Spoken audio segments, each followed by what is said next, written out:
सज्जनों, अगर बेटी घर में पैदा हो जाए तो समझ लो आपत्ति आ जाती है। बेटी घर में पैदा हो गई, बेटा पैदा हो चाहे सारी जिंदगी रोटी न दे, लोग उसकी खुशियां मनाते हैं।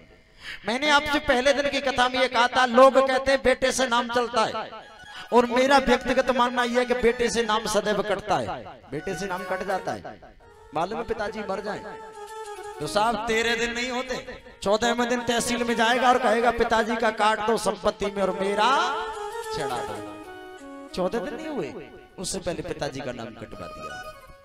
बेटी पैदा होती है सज्जनों, हम लोग दुख मनाते हैं, और पुत्र पैदा होता है, बेटा पैदा होता है तो खुशियां मनाते हैं। कथा का प्रसंग चल रहा था सज्जनों, भगवान श्याम सुंदर का नामकरण संस्कार हुआ, बड़े धूमधाम के साथ में गर्गाचारी ने नामकरण संस्कार करवाया। उधर भगवान श्याम सुंदर घुटनों के बल चलने लगे। भगवान कन्हैया घुटनों के बल चलते हैं, और भगवान जब घुटनों के बल चलते हैं सज्जनों, तो एक दिन देखा गाय का एक बछड़ा है, बछड़े की पूंछ को भगवान कन्हैया ने पकड़ा और खड़े हो गए। और भगवान जैसे ही खड़े हो गए सज्जनों, मैया खुश हो गई, आज मेरे लाला खड़ा होना सीख लियो, मेरे लाला ने खड़े है वो सीख लियो। मैया खुश हो गई। उधर भगवान श्याम सुंदर मैया के पास में शाम को बैठे, माँ से बोले मैया ये ऊपर क्या है? बोले ये चंद्रमा। मैया मुझे चंद्र खिलौना चाहिए, मुझे चंद्रमा चाहिए। मैया कहने लगी नादान की दोस्ती जी का जंजाल, ये छोटा सा बालक और चंद्रमा इतना ऊंचा है, चंद्रमा ला करके कैसे दूं? खूब समझाया बेटा चंदा मामा बड़े ऊंचे। बोले ना मैया मुझे तो चंद्र खिलौना चाहिए, चंद्रमा चाहिए। मैया बोली कन्हैया मानेगा तो नहीं। मैया अंदर गई और जल की थाली भर करके लाई और थाली ला करके चंद्रमा के सामने रखी।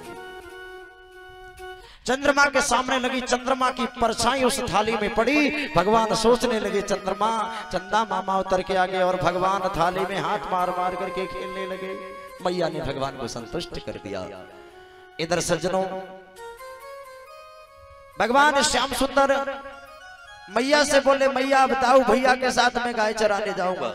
भगवान बातें कर रहे हैं, लेकिन भगवान तोतली बोली से बोल रहे। भगवान को भी ढंग से बोलना नहीं आता, भगवान ढंग से बोल नहीं पाए। अब उधर देखा दाऊ भैया गाय चराने के लिए जा रहे हैं, पीछे पीछे भगवान। सो भगवान ने देखा हमें कोई देख तो नहीं रहा है। भगवान ने मिट्टी को उठाया और मुंह में रखा और मिट्टी को खाने लगे। भगवान मिट्टी खाने लगे, और भगवान जब मिट्टी खाने लगे ताऊ भैया ने ये देख लिया कन्हैया ने मिट्टी खाई है। दाऊ भैया कान पकड़ के लगे, अरे कन्हैया तूने माटी खाई है? बोले ना भैया मैंने माटी ना खाई। बोले चल भैया के सामने, चल भैया के सामने। मैया के सामने लगे। मैया ने कहा चोरे कन्हैया तूने मिट्टी खाई है? बोले ना भैया मैंने माटी नहीं खाई। भगवान तोतली वाणी से, भगवान को जल्दी से बोलना नहीं आता, ना मैंने माटी नहीं खाई।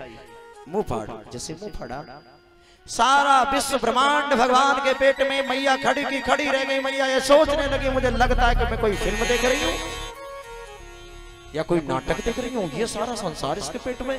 भगवान बोले मैया मुझे पुत्र के समान प्रेम नहीं करेगी। योग मैया को आदेश दिया, मैया को खुलवा दिया। मैया के सामने खड़ी है। मैया बोली बोल बाबा। भगवान को बोलना नहीं आता, भगवान नहीं बोले, चुप हो गए। भगवान लीला कर रहे हैं। मैया बोली बोल बाबा, भगवान नहीं बोले। मैया फिर कहने लगे बोल बाबा, भगवान नहीं बोले। आपने देखा अब छोटा सा बालक हो और वो बालक न बोले तो आजकल की माता क्या कहती है, लाला बोल बाबा तो चॉकलेट दूंगी। चॉकलेट का जमाना है सज्जनों, और चॉकलेट खा करके बालक चॉकलेट ही बन गए। चॉकलेट खा के बालक चॉकलेट हो गए। और मैया भगवान श्याम से बोली लाला बोल बाबा। भगवान नहीं बोले, बोल बाबा। जब भगवान नहीं बोले तो मैया डोनेशन देने लगी। मैया रिश्वत दे रही है और भगवान से बोली मैया यशोदा ने लाला कन्हैया का इसी बीच दानी भामा साहब ने दान किया है। टीटू यादव 501 रुपया ढकनगरा से भगवान की कथा में ठाकुर जी के चरणों में चढ़ा करके ठाकुर जी से आशीर्वाद लेने भगवान से निवेदन करूंगा। सर्वे भवन्तु सुखिनः सर्वे सन्तु निरामया सर्वे भद्राणि पश्यन्तु मा कश्चित् दुर्भाग्यं भवेत्। भगवान ऐसे भक्तों की मंजिल की बाधाओं को दूर करें।